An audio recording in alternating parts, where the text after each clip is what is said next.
Hi, welcome to this video. Today, I want to talk about hand sketching in jewelry design. Why it's still important despite all the advanced software, what benefits it has, and how it can boost our creativity. Hand sketching is the first step in becoming a true jewelry designer. When there's no digital tool involved, it's just you, a pencil, and a piece of paper. This simplicity allows you to think purely about the idea, without being distracted by technical steps or software limitations. Often, when you start directly in software, your mind gets stuck in the how.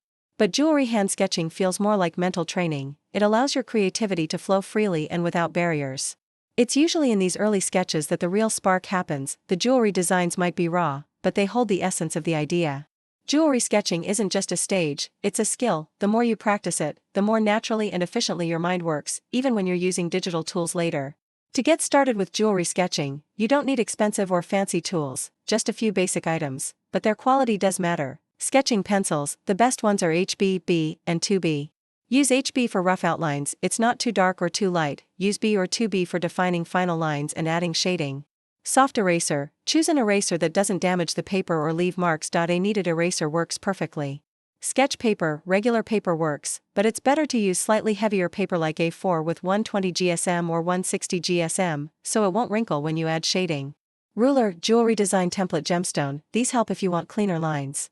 Colored pencils or fine markers, these can be used to add details like gemstone colors or metal finishes, gold, silver, matte, shiny. They're not essential, but they do enhance your design. What matters most isn't the tools, but practice. Even with the simplest tools, you can make amazing progress in jewelry sketching. Jewelry design is like storytelling. Each piece has a narrative. To bring it to paper, there's a clear step-by-step process. Concept development. Before you jewelry sketch, define what you're going to design. Type of jewelry, ring, necklace, earring, bracelet.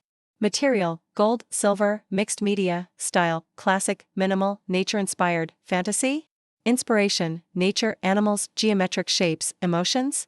You can jot down words or make quick thumbnail jewelry sketches to explore ideas. Rough sketch. Now start forming your idea on paper. Use a soft pencil, HB or B, and sketch freely. Focus on the overall shape, not details. Try jewelry sketching from multiple angles, top view, side, or 3D. Don't worry about it being clean, it's all about idea flow. Refining the form. Once you like the jewelry shape, begin adding details. Thickness of the metal, gemstone settings and their placement. Prongs, bezels, or claws. Surface texture, matte, polished mechanical parts like clasps, closures. Use sharper pencils or rulers if needed for more precise lines. Shading and rendering. To make your design come alive, give it volume. Add shading with 2B or 4B pencils, define the light source and adjust shadow areas. Use colored pencils or markers to show gold tones or gemstone colors. Rendering brings your design to life and helps others visualize it better. Technical notes. Always write notes beside your sketches. It helps in two ways. You'll remember your original thoughts when reviewing later. It communicates better with clients or manufacturers.